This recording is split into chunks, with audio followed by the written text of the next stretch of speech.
Artus Van Briggle came to Colorado Springs from Cincinnati, Ohio. He had been working at the largest art pottery factory in the world, which was called the Rookwood Pottery, and he was their top designer. He came to Colorado like so many people did because he had tuberculosis, and he was really actually quite sick. So Rookwood's loss was Colorado Springs' gain.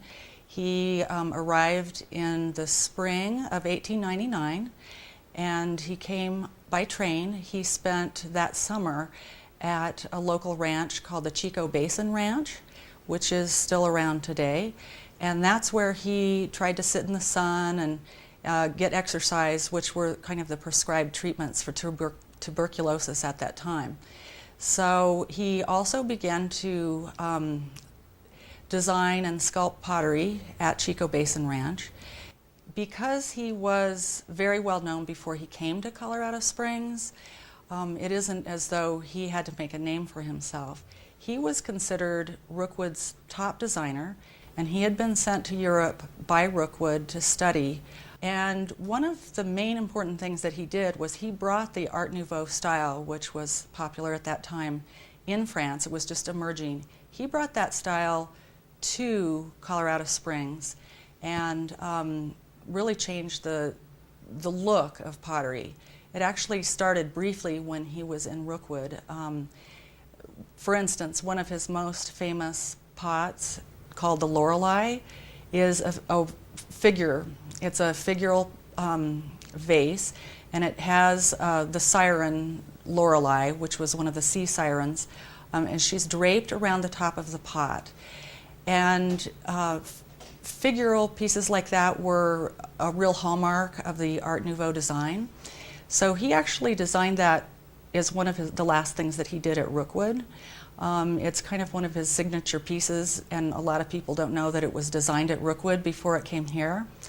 But Mariah Storer, who was the owner of Rookwood Pottery, she not only allowed him to leave and take his signature glazes, all the things that he had invented, and his style with him, but she supported him in coming to Colorado Springs. She invested in his company, along with other people like General Palmer. She visited at one time. She knew that he was a very important person in arts and crafts of his own day.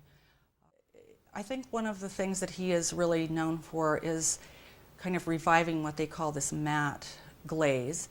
And a matte glaze, or the dead matte as they call it, it just reflects no light whatsoever. And his pieces range from dead matte all the way up to what I would call probably a medium gloss. There are a couple of high gloss pieces in our collection that are experimental glazes that he did, but the pieces that I guess that the collectors really like to collect and that he's most famous for are the dead matte glazes that just, you know, they don't reflect any light at all, so they're not shiny. Yes, I perceive that Van Briggle will always be collectible. Art really, and decorative arts of any kind, as I said, the styles come and go, their popularity is cyclical almost. Some things go out of date, but people save them, and then there's always a time when that style comes back around. And certainly right now, we've been in a probably 20 or 30 year cycle of where arts and crafts type architecture and Art Nouveau, which goes very well with that type of architecture, has been extremely popular, and people buy the old bungalows and furnish it with Stickley furniture and Van Briggle pottery, and they even reproduce houses like that. So, you know, if they are building a new house, they'll try to make it look very arts and crafts. Artus Van Briggle himself was an artistic genius that was recognized in his own day by his employers, but also by the fact that he was invited to the very large world fairs of the day, and that his pieces are in large museums like the Louvre. So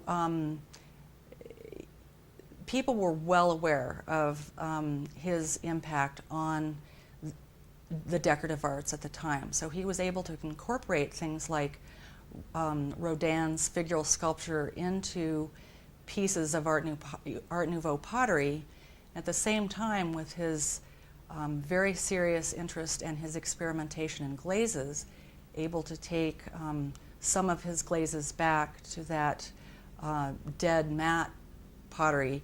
All of this was very new and very cutting edge in his own day.